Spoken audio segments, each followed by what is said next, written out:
Traders diary में स्वागत है आपका। नमस्कार, मैं हूं आशीष चतुर्वेदी और मैं हूं वरुण दुबे। और ट्रेडर्स डायरी शुरू करने से पहले हमेशा की तरह एक बार पहले देख लेते हैं कि ग्लोबल संकेत कैसे हैं।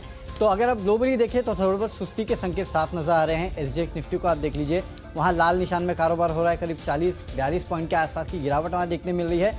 और ये दरअसल इम्पैक्ट है ग्लोबल क्यूज का, क्योंकि यूएस के मार्केट अगर आप फ्राइडे के ट्रेडिंग सेशन में देखेंगे तो वहाँ अच्छी खासी गिरावट देखने मिली थी। इनफैक्ट पिछला पूरा हफ्ता जो था यूएस मार्केट्स के लिए खराब था। डॉ जोन्स 177 पॉइंट गिर के बंद हुआ, लेकिन निचले स्तर से थोड़ी रिकवरी हुई है।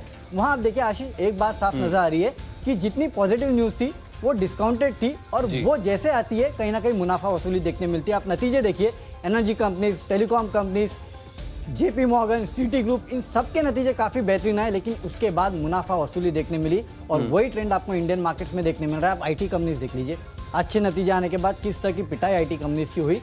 तो प्रॉफिट बुकिंग का जो नज़रिया है, आई मीन प्रॉफिट बुकिंग का जो चीज़ है, वो पूरे ग्लोबल मार्केट में आपको देखने मिलेगी। एशियन मार्केट भी ऐसे ही देखने मिल रहा है। आज आपको आप हेडलाइन में मेंशन कर रहे थे, जापान का मार्केट 200 पॉइंट के आसपास की गिरावट वहाँ देखने मिली।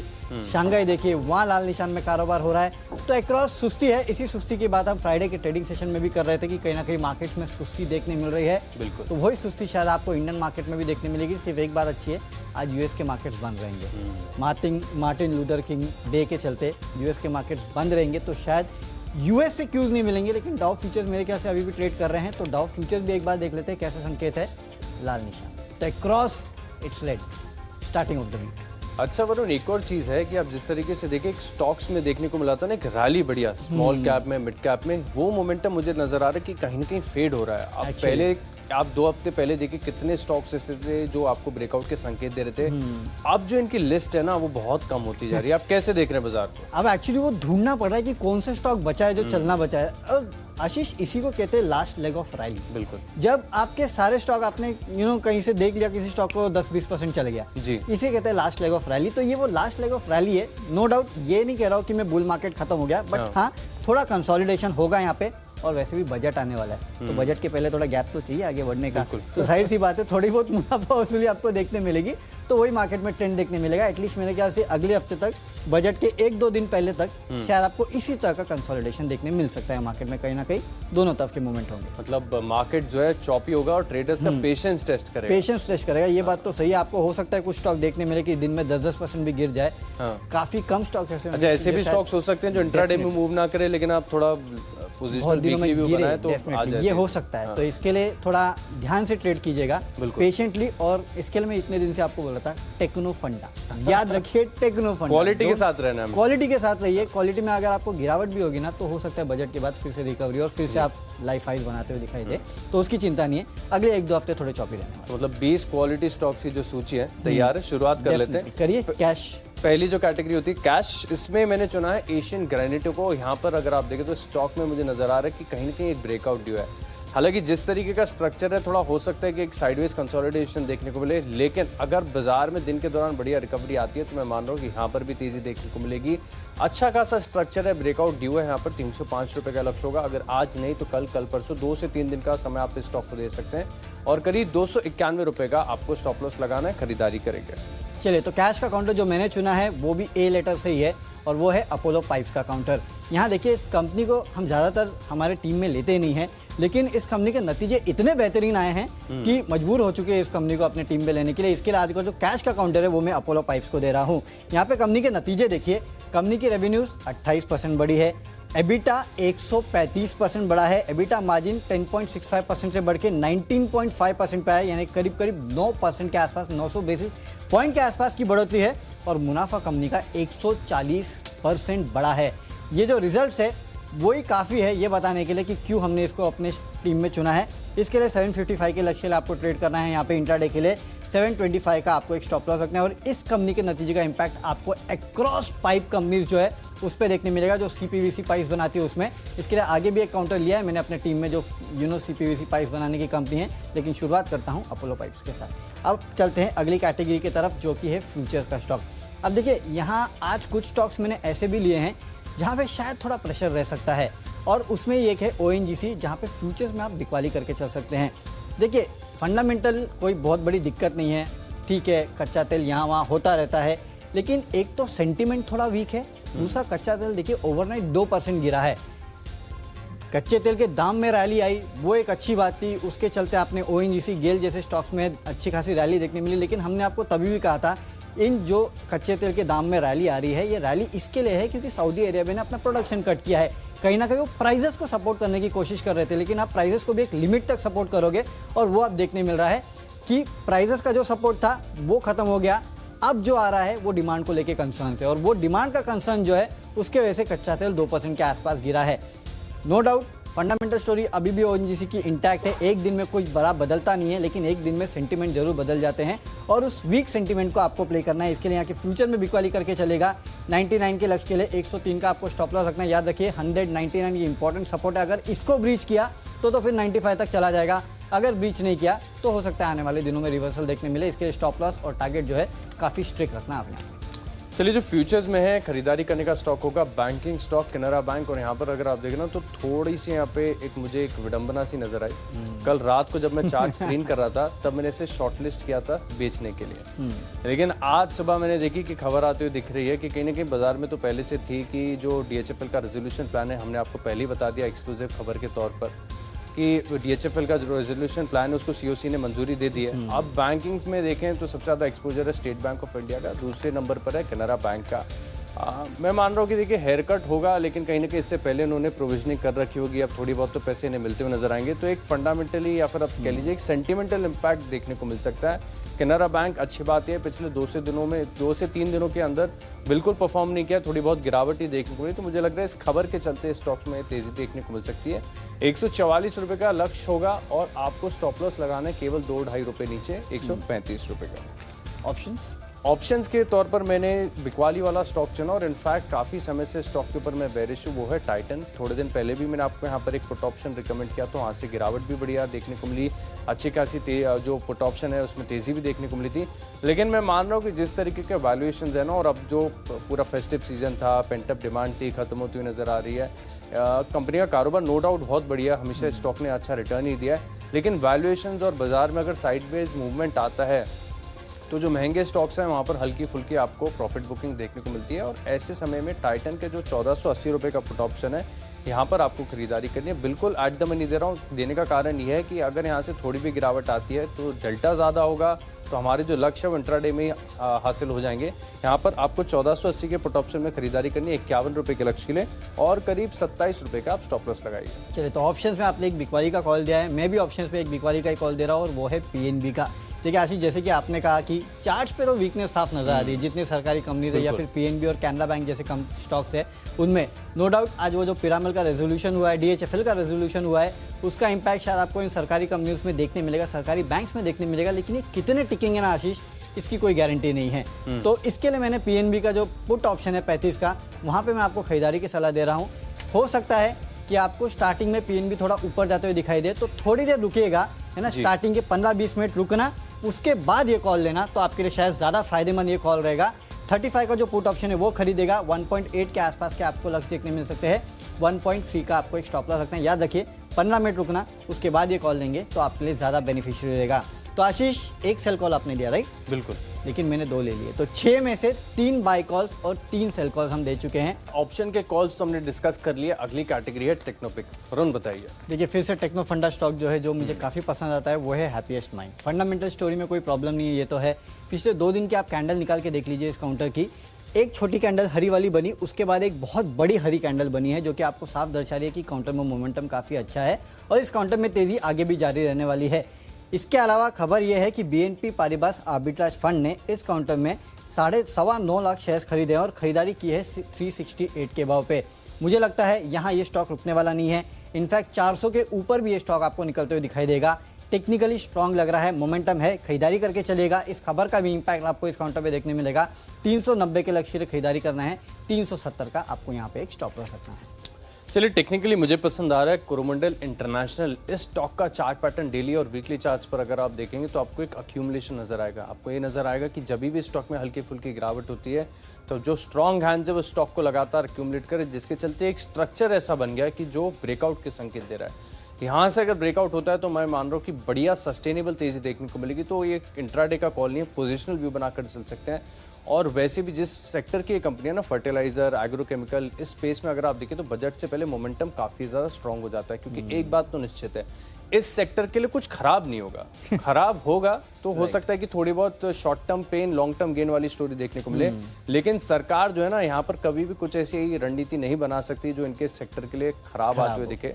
सीधा सीधा रूरल से इम्पैक्टेड है ना ये। Exactly. कहीं ना कहीं रूरल को आप इतने खराब साल के बाद आप रूरल को निराश नहीं कर सकते। बिल्कुल कर ही नहीं सकते। तो जिस तरीके का सेंटिमेंट और वैसे भी देश में अगर आप देखें तो मैं मान रहा हूँ कि यहाँ पर जो है आप एक बढ़िया पोजिशनल व्यू बनाकर चल सकते हैं। काफी सेफ बेट होगी। 830 के आसपास की क्लोजिंग है। 950 रुपए के लक्ष्य के लिए आप इसमें खरीदारी कीजिए और करीब 800 रुपए का स्टॉप लॉस लगा लीजिए। मैं मान रहा हूँ एक पोजिशनल रनअप यहाँ पर आपको देखने को मिल सकता है।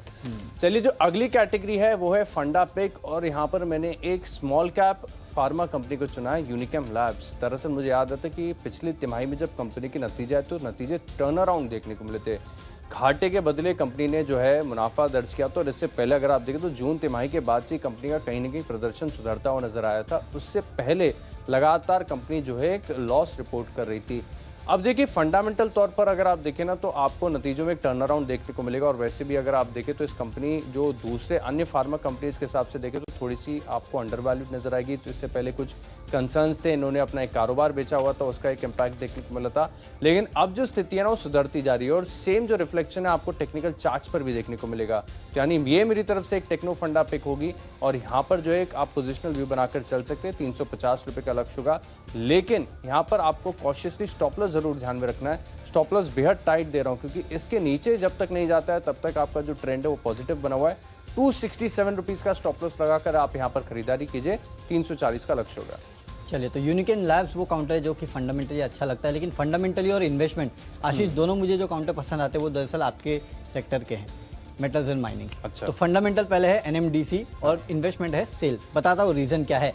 एनएमडीसी में खरीदारी का रीजन सबसे पहले तो ये है, इनफैक्ट मेटल्स और माइनिंग काउंटर जो आपके रडार पे इसके रहना चाहिए क्योंकि चाइना का Q4 का जो जीडीपी नंबर्स है वो आ गए हैं। पहले अनुमान लगाया जा रहा था कि 6.1% पे आएगा, लेकिन ये 6.5% पे आया है। तो साल दर साल वहाँ पे Q4 के जीडीपी नंबर्स में एक अच्छी खासी ग्रोथ देखने मिली है। इसका इम्पैक्ट आपको कहीं ना कहीं जो मेटल्स और माइनिंग काउंटर्स है वहाँ देखने मिलेगा। इसके अलावा एनएमडीसी वैसे भी देखिए जिस तरह से आयरन ओर की कीमतें बढ़ रही है उसका फायदा मिलेगा। अब तो रेलवेज भी जो है एक नई पॉलिसी लेके आ रही है जिसपे रेक्स और ट्रांसपोर्टेशन जो है उसमें सबसे पहला प्रेफरेंस अगर किसी को दिया जाने वाला है तो वो आयरन ओर को दिया जाएगा। और खासकर जो डोमेस्टिक आयरन ओर की ट्रांसपोर्टेशन है उसको सबसे ज़्यादा तवज्जो दी जाएगी। और काफ़ी सारी स्टील कंपनीज ऐसी है या फिर सेक्टर्स ऐसे हैं स्टील में जो बाकी सेक्टर्स है उनको कहीं ना कहीं यहाँ पे तवज्जो दी जाने वाली है। तो आयरन ओर उस हिसाब से भी काफ़ी हद तक फोकस में है। इसके अलावा फंडामेंटल स्टोरी भी इस कंपनी की अच्छी है। तो 126 के लक्ष्य के लिए आपको ट्रेड करना है। 120 का आपको एक स्टॉप लॉस रखना है। अब निवेश आपको करना है सेल में और एक थोड़ा बोल्ड टारगेट है लेकिन लगता है आ जाएगा और वो है 100 रुपए का। अच्छा। 6 महीने के आसपास का अगर आप लक्ष्य रख के चलेंगे तो मुझे लगता है 100 रुपए के आसपास का टारगेट आपको जो है वो सेल में देखने मिलेगा।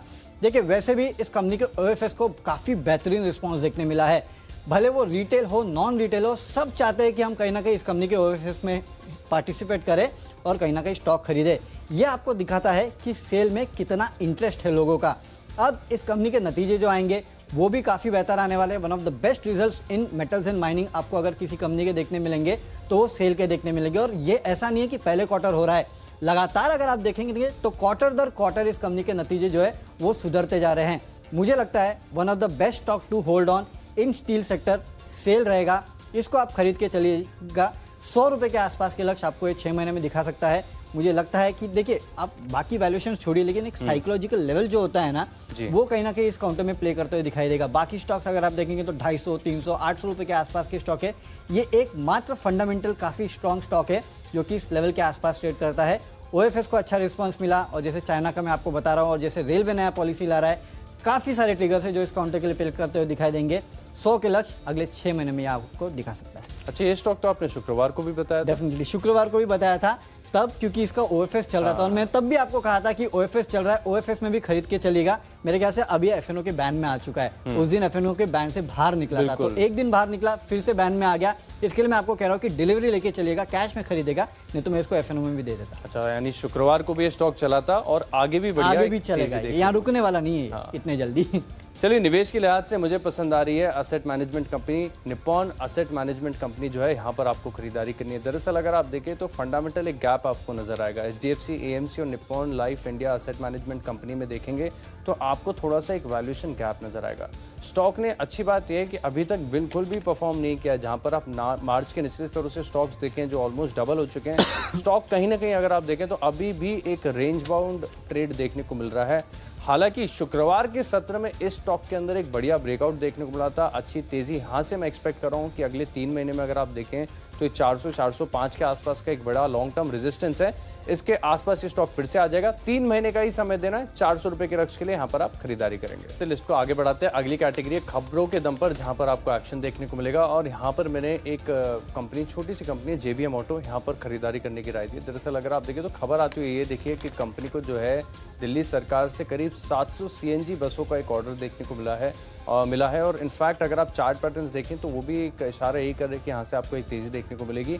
इंट्राडे लक्ष्य होगा 345 रुपये का और करीब 5-6 रुपये नीचे 315 रुपये का आप एक स्टॉप लॉस लगाइए। 700 CNG बस जी, अपने IGL इंजन नहीं देखिए किस तरह से CNG बस और CNG कार्स के ऑर्डर आ रहे हैं, तो वहाँ पे भी नजर रखना। चलिए, खबरों के दम पे आज जहाँ आपको खरीदारी करनी है वो है पिरामल एंटरप्राइजेस। खबर हम आपको सुबह से बता रहे हैं कि DHFL का जो रेजोल्यूशन प्लान है उसको कमेटी ऑफ क्रेडिटर्स का अप्रूवल मिल गया है, तो इसके चलते आज पिरामल एंटरप्राइजेस काफ़ी हद तक फोकस में रहने वाला है। हालांकि ये खबर हमने आपको पहले ही बता दी थी, इसके चलते कहीं ना कहीं पहले आपको इसमें एक्शन देखने मिला, लेकिन मुझे लगता है कि आज फॉलोअप बाइंग देखने मिलेगी।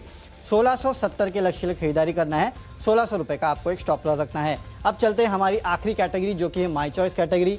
यहाँ पे 2 खरीदारी, एक बिकवाली का कॉल है। सबसे पहले बिकवाली का जो कॉल है वो है DLF का।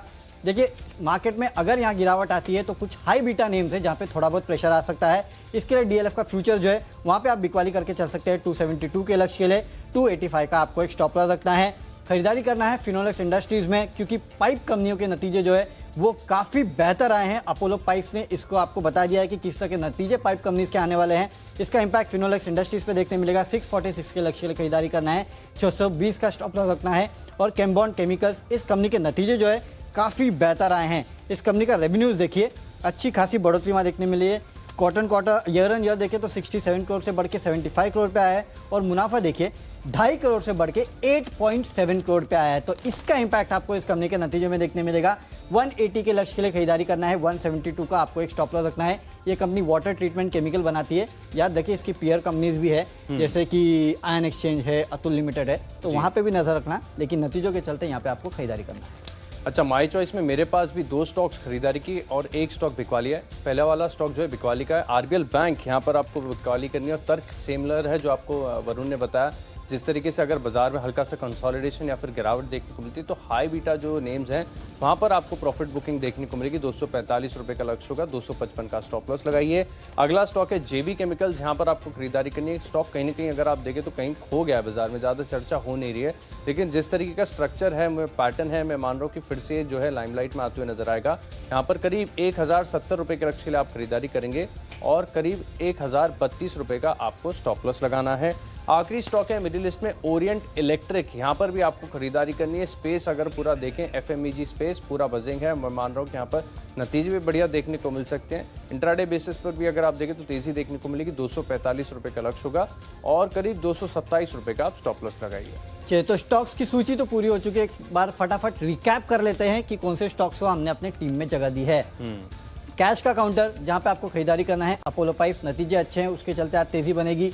ONGC के फ्यूचर में बिकवाली करना है। PNB का 35 का पुट ऑप्शन जो है वो खरीद के चलना है। टेक्निकली हैप्पीएस्ट माइंड, यहाँ पे वैसे भी फंड्स की तरफ से खरीदारी हुई है तो उसका भी इंपैक्ट है, खरीदारी करके चलेगा। फंडामेंटली NMDC का काउंटर पसंद आता है और इन्वेस्टमेंट आपको करना है सेल में, यहाँ से बेहतरीन तेजी आपको देखने मिलेगी। OFS में भी काफ़ी बेहतर यहाँ पे रिस्पॉन्स मिला है। खबरें हैं पिरामल एंटरप्राइजेस में, यहाँ पे खरीदारी करके चलेगा। माई चॉइस में DLF बेचना है आपको 272 के लक्ष्य के लिए। फिनोलेक्स इंडस्ट्रीज में खरीदारी करके चलेगा और केम्बॉन्ड केमिकल्स, यहाँ पे नतीजे बेहतरीन आए हैं, उसके चलते तेजी देखने मिल सकती है, खरीदारी करके इस स्टॉक में भी चलेगा। और इन स्टॉक्स में से जो मेरा फेवरेट स्टॉक है, आज का मेरा बेस्ट पिक है, वो अपोलो पाइप्स का है। नतीजे काफ़ी बेहतरीन है, मुनाफा 140% बढ़ा है, मार्जिन्स 10.65% से बढ़ के 19.5% पे आए हैं, तो बेहतरीन नतीजे हैं, उसका इंपैक्ट देखने मिलेगा। 755 के लक्ष्य के लिए खरीदारी करके चलेगा। तो चलिए कैश का स्टॉक है एशियन ग्रेनिटो, कैनरा बैंक के फ्यूचर्स में खरीदारी करनी है। टाइटन में अगर आप देखें तो हल्की सी प्रॉफिट बुकिंग देखने को मिल सकती है। टेक्निकली कोरोमंडल इंटरनेशनल का चार्ट पैटर्न मुझे काफी पसंद आ रहा है। यूनिकम लैब्स एक टर्न अराउंड स्टोरी है, यहाँ पर आप खरीदारी करेंगे। निवेश के लिहाज से अच्छी कंपनी है नाम इंडिया, यहाँ पर आपको करीब 400 रुपए के लक्ष्य के लिए खरीदारी करनी है। 3 महीने का समय देना होगा। खबरों का असर देखने को मिलेगा जेबीएम ऑटो में। आरबीएल बैंक में आप बिकवाली करके चल सकते हैं। जेबी केमिकल का जो चार्ट स्ट्रक्चर है वो भी बढ़िया नजर आ रहा है। 1070 रुपए का इंट्राडे लक्ष्य होगा। ओरिएंट इलेक्ट्रिक में भी अगर आप देखें तो दिन के दौरान बढ़िया तेजी देखने को मिल सकती है। इन 10 स्टॉक्स में मेरा कन्विक्शन सबसे ज्यादा है कोरोमंडल इंटरनेशनल पर। स्टॉक का चार्ट पैटर्न काफी बढ़िया नजर आ रहा है। हो सकता है कि बजट से पहले जो पूरा स्पेस है इसमें बढ़िया मोमेंटम देखने को मिले। 950 रुपए के लक्ष्य के लिए आप यहाँ पर खरीदारी करेंगे।